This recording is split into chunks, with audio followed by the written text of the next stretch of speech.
అంటే ఇది మళ్ళా కాంగ్రెస్ లేఖర్ ఉన్నప్పుడు బీఆర్ఎస్ గవర్నమెంట్ వాళ్ళకి ఆ ఇన్స్ట్రక్షన్స్ ఇచ్చారు. లాస్ట్ టైం కూడా సెక్రటరీ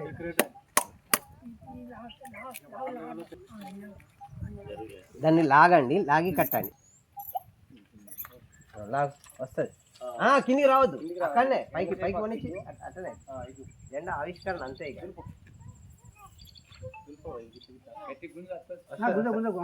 జట్కా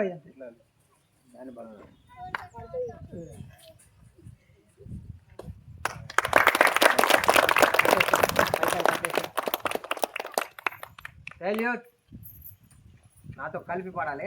రెడీ స్టార్ట్. भारत माता की जय, जय माता, जय जय माता, जय जय माता,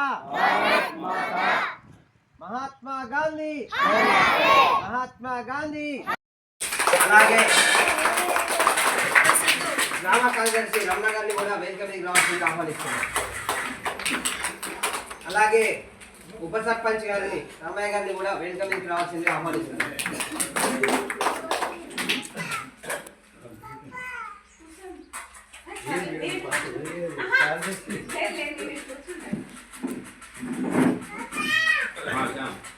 వార్డ్ మెంబర్లందరినీ కూడా మీకు వచ్చేసి చేతులను కొట్టవలసిందిగా, గ్రామ పెద్దల్ని కూడా అడ్జస్ట్మెంట్ చేసుకోవాలి. వాళ్ళే కూడా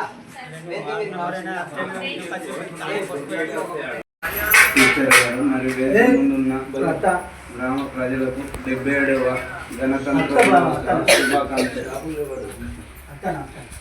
మనం ఈ స్కూల్ ఏంటంటే స్ట్రెంత్ కూడా తక్కువ ఉన్నది. దాన్ని మనం ఎట్లా డెవలప్మెంట్ చేసుకోవాలి, ఎట్లా ఎక్కువ స్ట్రెంత్ పెంచుకోవాలి అనేదే మనం ముందు లక్ష్యం. కాబట్టి ఊళ్ళే ఎవరు ప్రైవేట్ స్కూల్ పోతారో వాళ్ళ డాటా తీసుకొని మనకు సాధ్యమైనంత వరకు మోటివేట్ చేసి తీసుకురావడానికి ప్రయత్నిస్తామని చెప్పడం జరుగుతుంది. మా కార్యవర్గం అందరూ మీతో సహకరించి 1 రోజు 2 రోజులు ఊళ్ళే తిరిగి వారికి ఏ విధంగా కావాలి అనే విధంగా మనం సహకరిస్తాం. వాళ్ళకు సారు వాళ్ళు చెప్పకుంటే కరెక్ట్ చెప్పేటట్టు, మరియు వారిని ఇంకో అర్ధగంట ఎక్కువ కూడా ఉండి వీళ్ళకి టీచింగ్ ఇచ్చేటట్టు చేసి మరి స్ట్రెంత్ను పెంచే విధంగా చేస్తామని మా కార్యవర్గం తరఫున చెప్పడం జరుగుతుంది.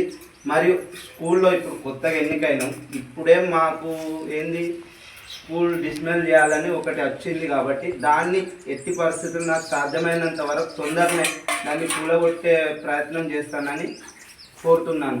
ఏంటంటే అది ఇప్పుడు పిల్లలు పోకున్నా కూడా ఏమైనా అయినా కూడా పిల్లలకు డేంజర్. కాబట్టి దాన్ని నేను దృష్టిలో పెట్టుకొని ఎండిఓ ఆఫీస్ కూడా పోయి ఏదో విధంగా దాన్ని తీసేసేటట్టు చేస్తానని చెప్పడం జరుగుతుంది.